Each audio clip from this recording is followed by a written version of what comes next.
भारत को एक ना एक दिन वैसे ही तोड़ना है जैसे भारत ने पाकिस्तान को तोड़ा। आप जानते हैं 1971 में भारत के सैनिकों ने बांग्लादेश अलग करा दिया और वो अलग हुआ, उसका दर्द पाकिस्तान को है। तो पाकिस्तान कहता है कि हमारा बांग्लादेश अलग हुआ तो अब हम भारत का जम्मू कश्मीर अलग करेंगे। इसके लिए 71 के बाद से जितने भी पाकिस्तानी शासक हुए सबने आतंकवाद जम्मू कश्मीर में होना चाहिए, अलगाववाद जम्मू कश्मीर में बढ़ना चाहिए, उसके लिए काम किया है, धन भी दिया है और अपने सैनिक भी दिए हैं। और वो आतंकवाद और अलगाववाद जो 72 से चालू है जम्मू कश्मीर में, वो आज इतना बड़ा नासूर है कि भारत के 60,000 से ज्यादा सैनिकों की मृत्यु हो चुकी है या शहादत हो चुकी है। जम्मू कश्मीर को भारत में बनाए रखे, जम्मू कश्मीर भारत में रहे, उसके लिए संविधान हमारे देश में बदल दिया गया। एक आर्टिकल डाला गया 370 जो दुनिया के किसी संविधान में आपको नहीं मिलेगा। उस आर्टिकल के आधार पर जम्मू कश्मीर को एक देश का दर्जा दिया गया है। आप जानते हैं भारत का सुप्रीम कोर्ट कोई भी फैसला सुनाए जम्मू कश्मीर में वो लागू नहीं होता। भारत की संसद में कोई भी कानून बनाया जाए वो जम्मू कश्मीर में लागू नहीं होता। हमारी संसद जब कानून बनाती है, उस कानून का पहला पन्ना आप पढ़े, ड्राफ्ट जिसको कहा जाता है, उसमें पहले ही वाक्य में लिखा जाता है accept in Jammu and Kashmir. ये कानून बनाया जा रहा है जम्मू कश्मीर को छोड़कर। हमारी संसद ने आजादी के बाद ऐसे हजारों कानून बनाए हैं जो आपके ऊपर लागू है, मेरे ऊपर लागू है, लेकिन जम्मू कश्मीर पर लागू नहीं है वो कानून। उनके कानून उनकी संसद में, जिसको वो असेंबली कहते हैं, वहां बनते। और आप जानते हैं बहुत साल तक तो जम्मू कश्मीर के मुख्यमंत्री को सदरे रियासत बोला जाता था, माने जिसको हिंदी में प्रधानमंत्री कहते हैं। उनका झंडा अलग है, भारत का झंडा अलग है। उनका कानून अलग है, भारत का कानून अलग है। उनका संविधान अलग है, भारत का संविधान अलग है। फिर आप बोलिए कि Jammu Kashmir is the integral part of India, ये दुनिया का सबसे बड़ा झूठ है। वो हमारा झंडा नहीं मानते, वो हमारा संविधान नहीं मानते, वो हमारा कानून नहीं मानते, फिर हम कहें कि जम्मू कश्मीर भारत का अभिन्न अंग है। ये किसको मूर्ख बनाने के लिए कह रहे हैं? आपको सुनकर हैरानी होगी कि भारत की सरकार आपके लिए कोई भी खर्चा करे तो उसकी पाई पाई का हिसाब controller and auditor general of India रखता है, लेकिन जम्मू कश्मीर पर हजारों करोड़ रुपए हर साल खर्च होता है, उसका हिसाब किसी के पास नहीं। मैंने बहुत बार सीएजी को चिट्ठी लिखा कि जम्मू कश्मीर पर पिछले 60 साल में हमने जो खर्चा किया है उसका मुझे क्लासिफिकेशन चाहिए, डिटेल चाहिए। सीएजी कहता है कि मेरे पास नहीं है। फिर हमने फाइनेंस मिनिस्टर को कहा तो फाइनेंस मिनिस्ट्री से उत्तर मिला कि जम्मू कश्मीर का हिसाब दिल्ली में नहीं रखा जाता, वो जम्मू कश्मीर में रखा जाता है। फिर जम्मू कश्मीर को पत्र गया हमारा, वहां से वापस आ गया कि ये हिसाब हम किसी भी भारतवासी को बताने के लिए मजबूर नहीं। मेरी चिट्ठी मेरे पास है। वो मानते नहीं कि भारत का अंग है, हम जबरदस्ती कहते हैं कि ये भारत का अंग है।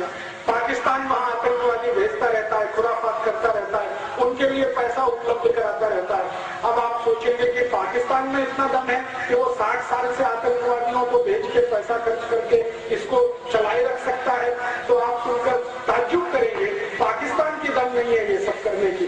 पाकिस्तान को ये सब करने के लिए अमेरिका उकसाता रहता है। अमेरिका है जो पाकिस्तान को पैसा भेजता है, वो पाकिस्तान पैसा जम्मू कश्मीर में भेजता है और वो लश्कर तैयबा, जैश-ए मोहम्मद, हरकतुल अंसार, हिजबुल मुजाहिदीन जैसे खतरनाक संगठनों को पैसा मिलता है और वो पैसे से सारे देश में बम ब्लास्ट होते हैं, जम्मू कश्मीर में तो होते हैं। आपको सुनकर हैरानी होगी, जम्मू कश्मीर में जितने आतंकवादी संगठन है उसमें काम करने वाला एक भी आतंकवादी जम्मू कश्मीर का नहीं है, वो सब विदेश से आए हुए हैं। भारत की आर्मी कहती है कि कुछ 1500 से 2000 आतंकवादी जम्मू कश्मीर में है, वो सब पाकिस्तान से आए हैं, अफगानिस्तान से आए हैं या कहीं दूसरे देश से आए हैं और पैसे पर काम करते हैं।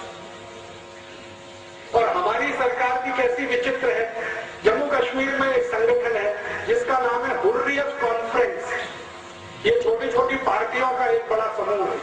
इस हुर्रियत कॉन्फ्रेंस में एक आदमी है, उसका नाम है यासीन मलिक। कभी आपने उसका चेहरा अगर टीवी पर देखा हो तो इतना दुबला पतला सीकिया हड्डी का आदमी है कि आप फूंक मारो तो उड़ जाए। मैं सच कह रहा हूं, अगर कोई अच्छा खासा हिंदुस्तानी उसको एक झापड़ मार दे तो जमीन पर 3 पलटियां खाए, इतना कमजोर आदमी है। उसको भारत सरकार ने सुपर हीरो बना रखा है। क्यों? भारत सरकार जब भी बातचीत करती है तो यासीन मलिक से बातचीत करती है, और इस चक्कर में अखबारों में नाम आता है, टीवी पे नाम आता है, वो चर्चा में चढ़ता ही चला जाता है। वो चर्चा अमेरिका तक जाती है तो अमेरिका से सीधे पैसा उसको आना शुरू हो जाता है। आप पूछेंगे जी अमेरिका को क्या इंटरेस्ट है? भारत का जो जम्मू कश्मीर है ये अमेरिका को चाहिए, पाकिस्तान के लिए तो ये बेकार का है। मैं आपको सच बात बताऊं, क्योंकि पाकिस्तान ने जो पाक ऑक्युपाइड कश्मीर ले रखा है उसी को वो संभाल के नहीं रख पा रहा है। जम्मू कश्मीर को क्या रखे? ये अमेरिका को चाहिए जम्मू कश्मीर। क्यों? जम्मू कश्मीर की सीमा से चीन की सीमा लगी हुई है और अमेरिका और चीन का पुराना झगड़ा है। अमेरिका और चीन एक दूसरे के जबरदस्त दुश्मन है। तो अमेरिका की योजना है कि चीन पर एक दिन हमला करना है, जैसे इराक पर किया। वो हमला करने के लिए अमेरिका के जहाजों को एक ऐसा ग्राउंड चाहिए जहां से हवाई जहाज उड़े और चीन पर जाकर मिसाइल डाले, और वो स्थान जम्मू में है। इसलिए अमेरिका को ये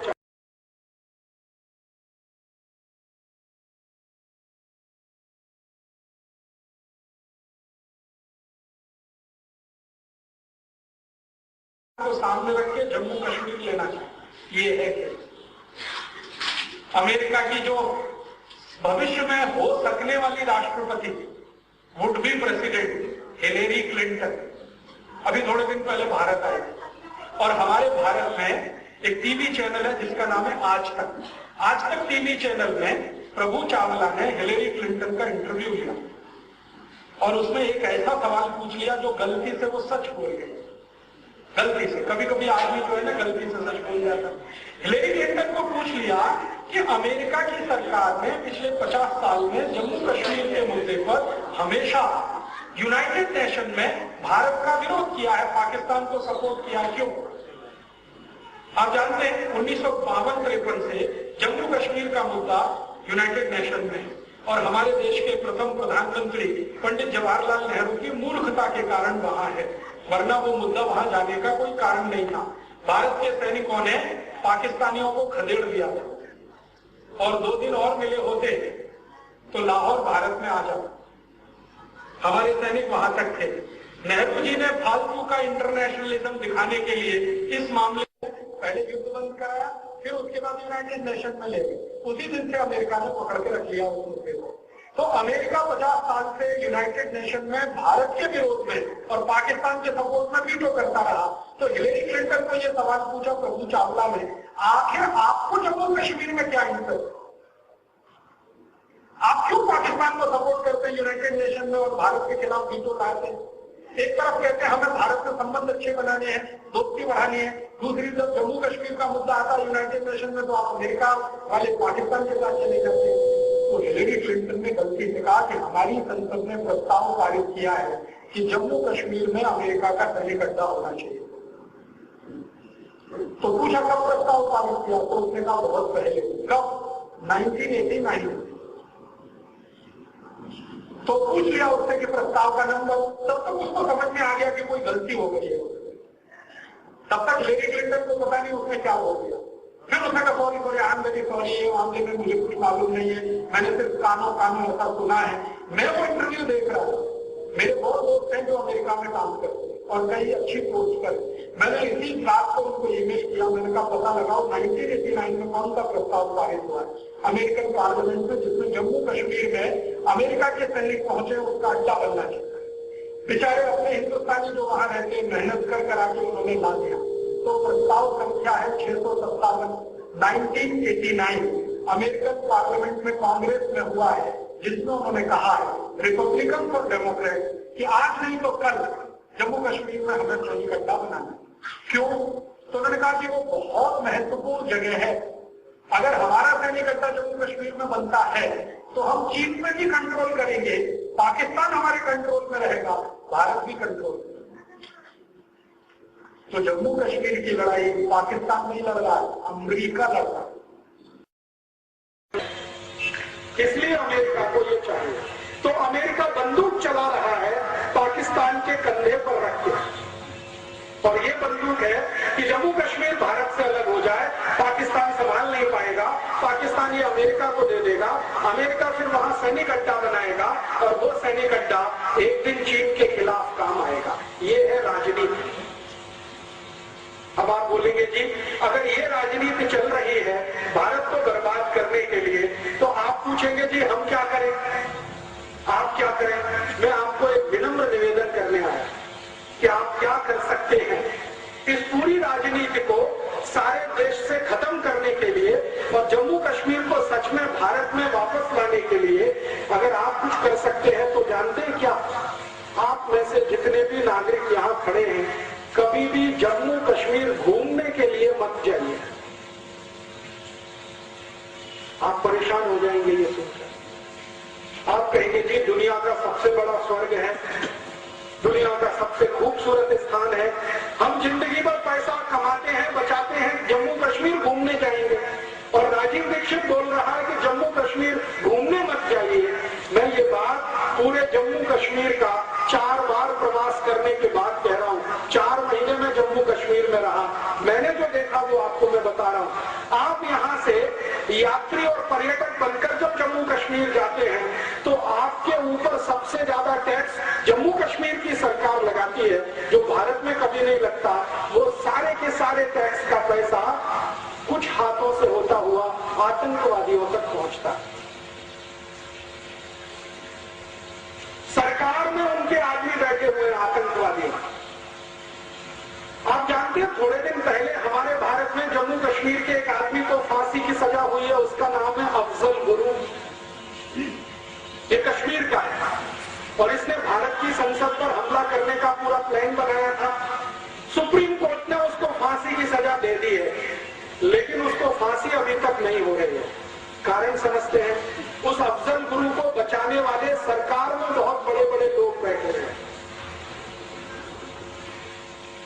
और थोड़े दिन पहले तक हमारे भारत में एक ऐसा माहौल बनाया गया कि अफजल गुरु की जो फाइल है वो डॉक्टर एपीजे अब्दुल कलाम ने रोक रखी है। डॉक्टर अब्दुल कलाम ने रिटायर होने के बाद जो पहला स्टेटमेंट दिया वो ये कि मेरे पास आज तक अफजल गुरु की फाइल आई ही नहीं, रोकने का तो प्रश्न ही नहीं। तो कहां है वो फाइल? वो फाइल भारत सरकार के गृह मंत्रालय में है, जिसका मंत्री है शिवराज पाटिल, उसके पास वो फाइल है। राष्ट्रपति तक भेजी नहीं गई, क्योंकि भेजती जाती साइन हो जाता, फांसी हो जाती। तो अफजल गुरु को बचाने वाले लोग भारत के गृह मंत्रालय में गृह मंत्री की हैसियत में है। आप किस आतंकवाद को कुचलना चाहते हैं इस देश में, जरा सोचिए। मेरा कहना बहुत स्पष्ट है कि आतंकवादियों की मदद करने वाला ही अगर गृह मंत्री है इस देश का, तो कौन से आतंकवाद से आप लड़ना चाहते हैं इस देश में? शिवराज पाटिल के पास फाइल है अफजल गुरु की, और वो फाइल वो आगे बढ़ने नहीं दे रहा है, क्योंकि अफजल गुरु को फांसी होगी और वो फांसी होनी नहीं चाहिए। क्यों? क्योंकि अफजल गुरु एक ऐसे समूह का सदस्य है जो आतंकवाद के नाम पर भारत सरकार से पैसा लूट रहा है और जम्मू कश्मीर के नेताओं को बांट रहा है। एक बहुत बड़ा कॉकस और सिंडिकेट बना हुआ। दिल्ली सरकार से हजारों करोड़ रुपए जाता है जिसका कोई अकाउंटिंग नहीं है। मैंने आपसे कहा वो अफजल गुरु जैसे लोगों के हाथ में ही पहुंचता है और वो फिर जम्मू कश्मीर के मुख्यमंत्री से लेकर तमाम दूसरे मंत्री और अधिकारियों में बंटता है। वो सारा पैसा आतंकवाद रोकने के नाम पर जाता है। और हम उसमें कैसे मदद करते हैं? हम जम्मू कश्मीर घूमने चले जाते हैं, घूमने में जितना पैसा आप खर्च करके आते हैं वो जाने अनजाने आपका पैसा किसी न किसी तरह आतंकवादियों के हाथ में पहुंच जाता है, क्योंकि सरकार में उनके लोग बैठे। मैंने एक दिन सोचा कि आर्मी जब युद्ध लड़ती है तो उसका पहला टारगेट होता है कि दुश्मन की सब युद्ध जीतते। तो मेरे मन में आया कि जम्मू कश्मीर को जो सप्लाई लाइन है, एक तो सरकार की है और दूसरे आप जैसे लोगों की है, जो हर साल जून मई के महीने में घूमने के नाम पर वहां जाते हैं, हजारों करोड़ खर्च करके आते हैं, वो पैसा उनको मिलता है और वो पैसे से उनका आतंकवाद पलता है। मेरा ऐसा मानना है कि भारतीय नागरिक जम्मू कश्मीर का प्रवास करना अगर बंद कर दें, 1-2 साल के लिए ही बंद कर दें, तो समाज में जो पैसा वहां पहुंच रहा है वो बंद हो जाएगा। जम्मू कश्मीर छक मार के हिंदुस्तान में वापस आ जाए, क्योंकि उनकी दम नहीं है। आप पैसा देना बंद कर दीजिए और ये तभी संभव है जब आप जम्मू कश्मीर में घूमने के लिए जाना बंद कर दें। हर साल लाखों करोड़ों हिंदुस्तानी वहां जा रहे हैं और वहां एक बड़ा मंदिर है वैष्णो देवी का, वहां मत्था टेक कर आ रहे हैं। करोड़ों रुपया उस मंदिर को दान में जा रहा है और वो वैष्णो देवी जी का श्राइन बोर्ड है, वो पता नहीं कहां पैसा खर्च कर रहा है, आपको कुछ मालूम नहीं। मेरी आपको विनती है, माता जी की पूजा करनी है, दुर्गा माता की तो हुगली में भी है, वैष्णो देवी में ही क्या है, हुगली में भी पूजा हो सकती है। और भारत में तो कण कण में भगवान है, तो जम्मू जाके कटरा जाके वहीं पूजा करना, हमारे यहाँ तो कण कण में भगवान है। तो जिस दिन भारत के 110 कोटि नागरिक एक साथ ये ऐलान कर दें कि हम जम्मू कश्मीर तब तक नहीं जाएंगे जब तक कि आतंकवाद खत्म नहीं होता, मैं आपको गारंटी देता हूं 1-2 साल ज्यादा नहीं, आतंकवाद खत्म हो जाएगा। ये तो मेरी आपसे विनती है। और दूसरी एक विनती है, अभी जानते हैं जम्मू कश्मीर में एक नया खेल शुरू हुआ है। वहां के लोग कंधे पर रख के शॉल ले लेके आते हैं और आपके हुगली में बेच बेच के हजारों लाखों रुपए लेके जाते हैं। आप जानते नहीं कि उनमें से कौन आतंकवादी है और कौन सच्चा हिंदुस्तान। पश्मीने के शॉल 10-10 हजार रुपए के इस हुगली में बेचने के लिए हर साल जम्मू कश्मीर के लोग आते हैं और यहाँ बेचकर जाते हैं, आपका पैसा वहां पहुंचता है। तो जम्मू कश्मीर से अगर कोई आया हुआ है तो हाथ जोड़कर उसको विनती करिए कि हम तुम्हारा शॉल तब तक नहीं खरीद सकते जब तक कि जम्मू कश्मीर घोषणा ना करे कि हम भारत के अभिन्न अंग हैं।